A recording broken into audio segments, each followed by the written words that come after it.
welcome to Peaceful Nomads. We're in New York right now. We have the opportunity, well, we get to stay for free basically. Angela's brother lives here, which is pretty cool. Otherwise, might be a little different kind of trip. No hostels this go around, although I must say the service is amazing at this one. Welcome to New York. A couple of things we're just checking out that aren't necessarily off the beaten path, but we hope you enjoy what we have to offer. All right, see you around the city.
New York has been talked about ad nauseum online and for travel vloggers especially, so we're thinking, okay, what can we do different?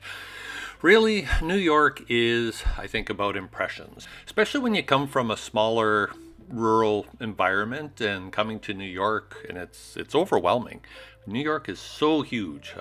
Coming from Western Canada, and Canada with a population of around, I think, 35 million at this point, going to a city where when you're on top of the Empire State Building, you look out on the homes of about 14 million people. I think Manhattan's around 8, and then you've got New Jersey off to the right and Brooklyn off to the left if you're facing south from the Empire State Building, and then you turn around, go the other side, and you're looking up towards Harlem, and again you've got Brooklyn, Jersey, all these places, about 14 million people, and that's kind of amazing.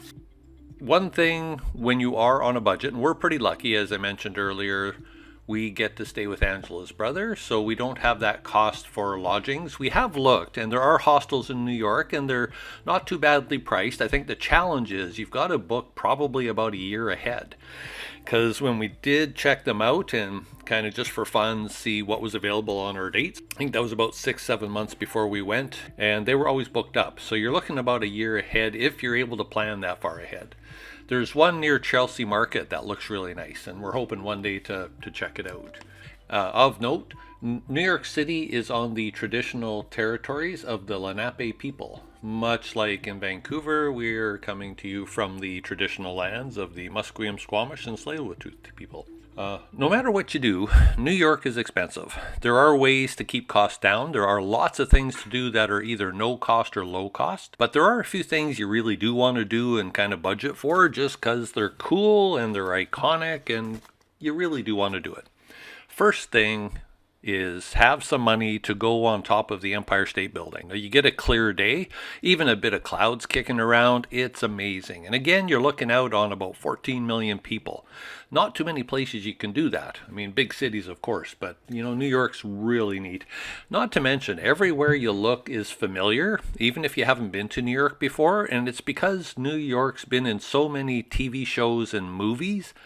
It's a weird sense of familiarity when you get to New York. Food is also going to cost. This is where either a hostel or having somewhere to stay where you've got access to a kitchen, this is going to cut your costs hugely. There are a few things you still want to do though when you get to New York, and that's pizza. A couple of really, for me and for us, iconic places are Lombardi's, which is the very first pizzeria in North America, and it's in New York City. Little Italy, and if I remember right, it's kind of like Little Italy, the Bowery on that cusp. Lombardi's still uses a coal-fired pizza oven, and really the pizza's fantastic. We've been there a couple of times and haven't been disappointed. The other one we really like is Prince Street Pizza, of course, on Prince Street. It's got, I think it's kind of famous. I do remember reading about it. The pizza's delicious. Always a lineup. It's not an eat-in place. There's a little stand-up spot out on the sidewalk, which is very common in New York, and it's a lot of fun. The pizza's always very good as well. It's kind of neat going in and you see all the photos of kind of famous folks who have eaten there. So that's a good time as well. A couple of things that are cheap, and that's transportation. If you're using transit, you're not going to break the bank. The subway, most efficient we've seen anywhere, and we've been to a few spots with really good subways. New York's really above and beyond, where you can get around to almost anywhere on Manhattan itself. And when you go into Brooklyn and New Jersey, it's still really good. You're just using more buses, I think, when you get, of course, further out from city centers, like anywhere. That also, if I remember right, it also gets you over to Governor's Island, I think. And if not, Governor's Island wasn't a huge cost. Something else we noticed too about New York City as far as accessibility. We've been there 3 times, and the second time we were there, it was occurring to me that I didn't see anybody in wheelchairs. So I asked a barista, and I said, I've noticed there's not many wheelchairs around New York City. And the barista goes, if you have a disability, you're in a wheelchair, you probably can't afford to live here. And that really resonated, because most big cities are very expensive, and New York, I think, is top of the bunch. So wheelchairs, people with disabilities, unless you're kind of in the Upper East Side or wherever the high-end areas are, you're probably living out somewhere else. A couple of other sites that are worth mentioning. So for sure, Empire State Building. If you can make time and room for that. The elevator when you go up is really kind of fun, because you look up, it takes about a minute to go up the 86 floors, and the roof of the elevator is a screen. And so when it starts, the screen, you see a sky, and then the Empire State Building starts building up around you, and it's super fun. The other place we've checked out just recently is the new view spot called The Edge. And it's in that building, to us, looks like the Avengers building, because it's kind of an A shape, and the huge deck comes out as a triangle from the side. So it's got a Marvel look to it. It's really kind of neat. Again, it does cost a bit of money. They've done a nice job in how you get up there, and the elevator is kind of the next step from the Empire State Building, where all 3 walls, except for the door, and the roof are a screen, and it's like New York's building up in cartoon as you rise, and when you get to the top, it's a real life video. The view is really good. Now, for me, I'm going to say I prefer the Empire State Building. A lot of that is because of the iconic nature of the Empire State Building. Also, I think the location, it's more central in Manhattan Island, so your views are, again, a little more classic. The Edge is off to the side, so it's a different view. You get to see the Empire State Building from the Edge from that vantage point, which is really quite interesting. But again, when you're on the Empire State Building, you've got the history from King Kong, and it's just really cool. It's fun. Chelsea Market, which is on the Hudson River side, which is the west side of Manhattan Island. Chelsea Market is an old meatpacking plant, and it's been reconverted into restaurants, shops. They sell spices. It's an interesting and fun place to check out.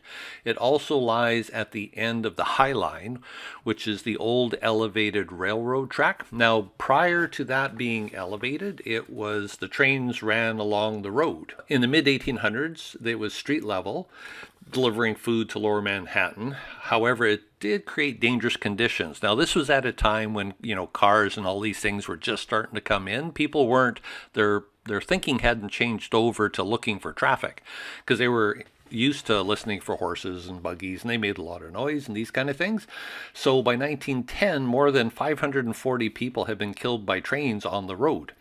In response to that, they brought in men on horses to protect pedestrians, and that ended in 1941. They were called the West Side Cowboys.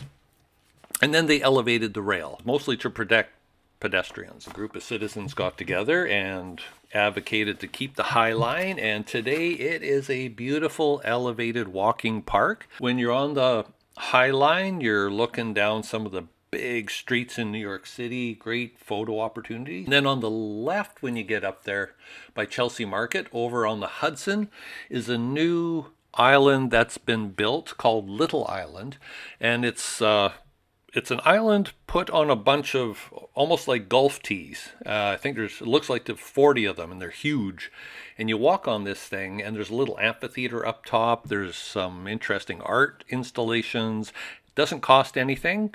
Really fun to check out. Well worth looking at. The Hudson River, too, just walking along the wall, the seawall that's on there, or the river wall. It runs, it must be a good 10 kilometers. You can spend a whole day just enjoying the view, strolling, grab a coffee here and there. If you're down at the south end of Manhattan where the ferry terminal is, and it's beside Staten Island Ferry, you can take the little one over to Governor's Island. Now, Governor's Island, there's not a whole lot on there, but it is a cute little spot. Back in I think it's the late 1700s, it was the barracks for generals and sergeants, like the upper military brass. One of the interesting things for us anyway, there's the house there that's now being used for showing art installations, but it was the house where Gorbachev and Reagan discussed glasnost back in the 80s. So it's got that little bit of recent historical relevance to it as well. It's interesting. The big thing from Governor's Island, when you're walking along the wall on the other side, is the view of New York is really interesting because New York looks like this little scrunched island with big buildings on it. It's quite different. I've seen these photos before and didn't know where they were from, and they're actually from Governor's Island. There's a couple here that will show you. It's a neat vantage point. It's a nice little half day or however long you want to kind of be over there. It's also a nice escape from the busy, noisy, chaotic nature of New York. New York is noisy and it is busy. It's got a hum that's quite interesting, and it's like a living thing.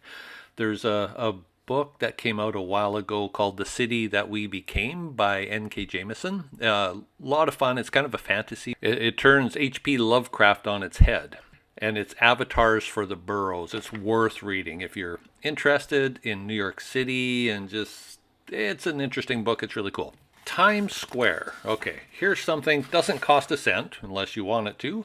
Very touristy, very iconic. Well worth doing. I wasn't sure. I thought, Times Square, it looks interesting. Let's go check it out. I grabbed a coffee from, I think it was Brooklyn Coffee, which is this big kiosk in Times Square, and it's good coffee, good lattes. And then there's bleachers at the far end, and you just go take your latte coffee, sit on the bleachers, and just take it in. It is kind of amazing. Well worth doing. You can easily soak up an hour or so there, just kicking back, have a beverage, and enjoy all the people watching, the signs. The traffic is also interesting in that area. Times Square is fascinating. We've been there a couple of times. Haven't done nighttime yet. That's next visit. Times Square at night, I think, would be quite something. So doesn't cost you anything except maybe the cost of a latte or a coffee. There's a few things we didn't know about New York just through a quick Google search. There are more than 800 languages spoken in New York, making it the most linguistically diverse city in the world, which is, again, very cool. Oysters were so popular in New York in the 19th century that the shells were used to pave Pearl Street. And the reference to pearls was due to the number of oyster shells that would wash up along the eastern shore of New Amsterdam at the time. In fact, when Manhattan was first discovered, that's an interesting way to phrase things when the indigenous people were already here, but if it's European, then of course they've discovered it. It was estimated that almost half of the world's oyster population was in New York Harbor, 220,000 acres of oyster beds. We Europeans are very good at destroying those kind of things, so that is no longer the case. The New York Public Library has over 50 million books and other items, and it's the second largest library system in the nation after the Library of Congress, and it's the third largest library in the world. And did you know, I didn't, Times Square is named after the New York Times. It was originally called Longacre Square until the Times moved there in 1904. New York was the first capital of the states in 1789. More Chinese people live in New York City than any other city outside of Asia, and more Jewish people live here than any other city outside of Israel. Also, very cool facts about New York, and I think It's the diversity and that ethnic richness that makes New York such a fascinating place to visit, and the food is phenomenal. There's a restaurant we found in Chinatown, and it's a vegetarian place called the Buddhist Bodhi Kosher Vegetarian Restaurant. That name is a mouthful. The food's delicious. I'll put a link here down below in the description. Definitely worth checking out for vegetarians. One of the best vegetarian restaurants we've come across. Super tasty, reasonably priced. It won't break the bank. And New York is also known, and this is where you also want to have a bit of money saved, for their bagels. And you know, the bagels, cream cheese, and lox, even though that's kind of almost like a stereotype or a tourist thing, but oh my goodness, are they good. There's something about the way they do bagels and cream cheese and lox in New York that is quite different, and we don't have it anywhere else that I've come across. A place that's highly recommended, we recommend anyway, is the Harlem Night Market. Now, it's called the Uptown Harlem Night Market. There's a link in the description. I think it doesn't run through the winter though. I'm thinking this is from like spring through fall. We were there in September and it was going full tilt, but I think it was only had a few left to go. This was recommended from a friend. Really happy we got to it. It takes place outdoors along 12th Avenue between West 133rd and West 135th Streets under the Arches. Now the Arches are a bridge, and I couldn't figure out what bridge it was looking on a map. It's just known as the Arches. It's a couple of blocks from the Hudson River. There's vendors, food, merchandise, the music. It makes this a must stop. Didn't know about it. This is the thing that I find interesting. The Uptown Harlem Night Market is, for me, one of the places that I would say is a must see. Kind of like the Empire State Building and some of the food places, Central Park. But the Uptown Harlem Night Market, again, it doesn't have to cost anything but the transit ticket to get up there, but it's hard not to check out the food because there are some I had fried watermelon, deep fried watermelon, really different, really cool. I loved it. We had a really healthy dinner. It was the Lebanese food truck, and we had a really nice meal out of that one. And then we tried a whole bunch of others. The other thing they have at the Uptown Night Market is live music. It was phenomenal. Really first-rate jazz. The singer was amazing. What I thought was really cool was the crowd started dancing, and it became this synchronized, joyous occasion. It was so cool. Definitely a must-see. Oh my God! Miss Molly Smokehouse. Jackfruit. And the verdict is It's so good.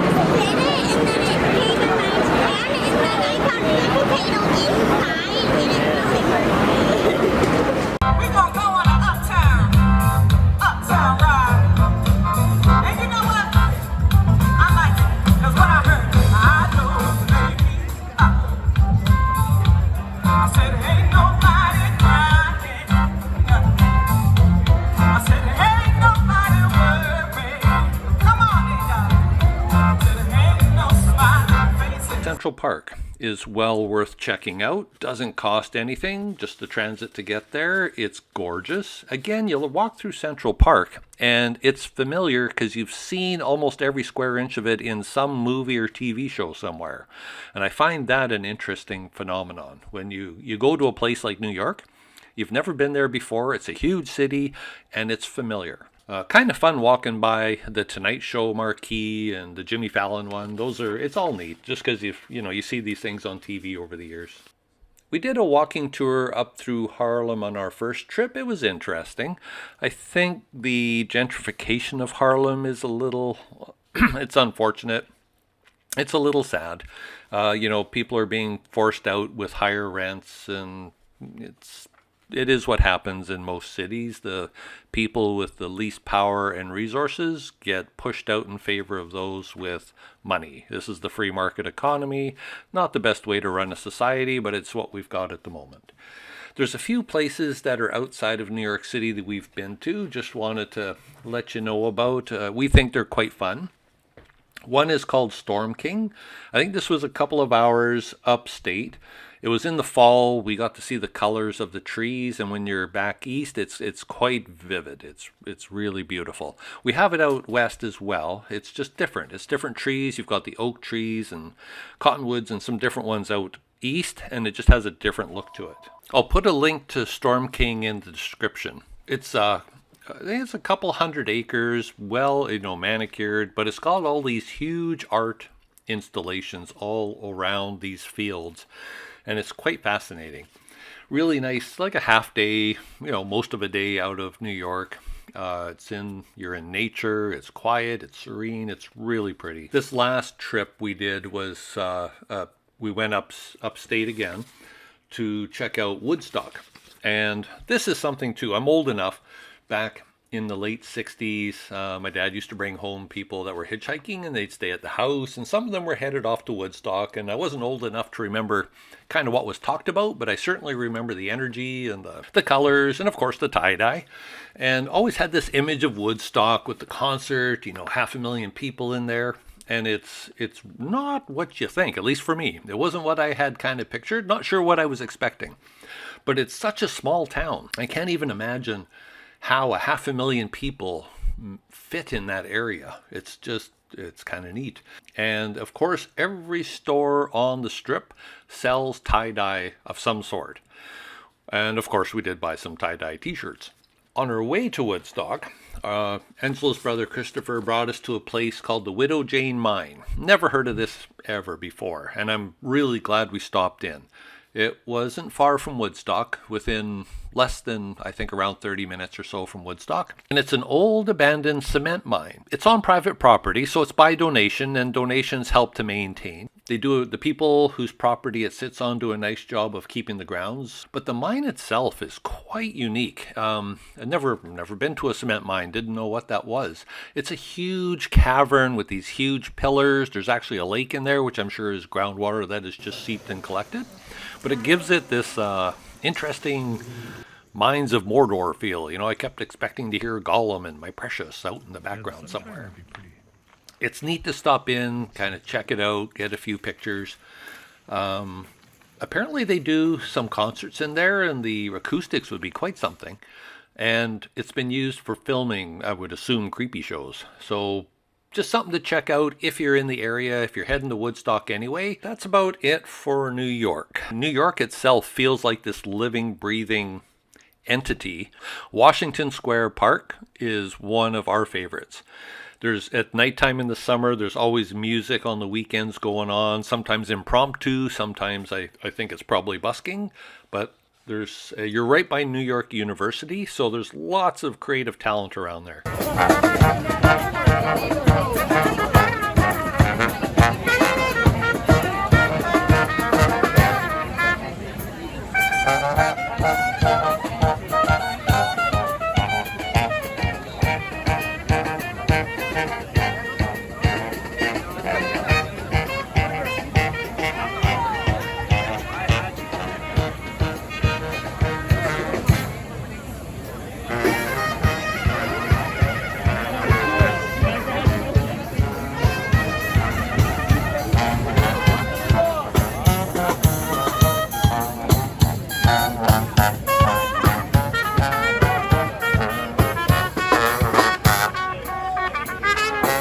Hope you get to check out New York City. It's worth the visit. If you can find a hostel or somewhere to stay that's affordable, this is going to be the key, and somewhere you've got access to a kitchen. Groceries are a little more expensive, but no more so than in any big city, really. There's some interesting farmers markets that happen throughout the spring, summer, and into the fall. So always a good place to get fresh produce. Support the local farmers. We always advocate, we don't support the big corporations because they don't care about us. Okay, that's it for now. Hope you enjoyed the video. Thanks for coming along. Bye. Angela, how's your deep fried watermelon? Very sweet. You love it? No. You done that? You know anyone?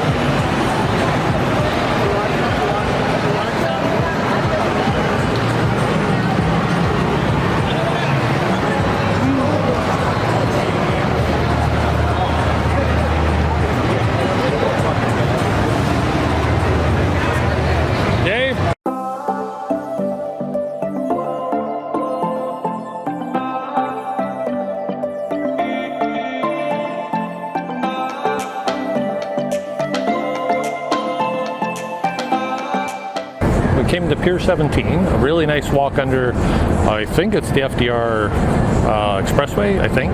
It's purple, so it's cool. You get great views of the Brooklyn Bridge, the Manhattan Bridge. Pier 17 is, well, the views are great. Yeah, it's good views. Don't know if we come back to Pier 17. Lattes, kind of okay. Otherwise, yeah. Mostly for the walk and the views. Nice day though, fantastic.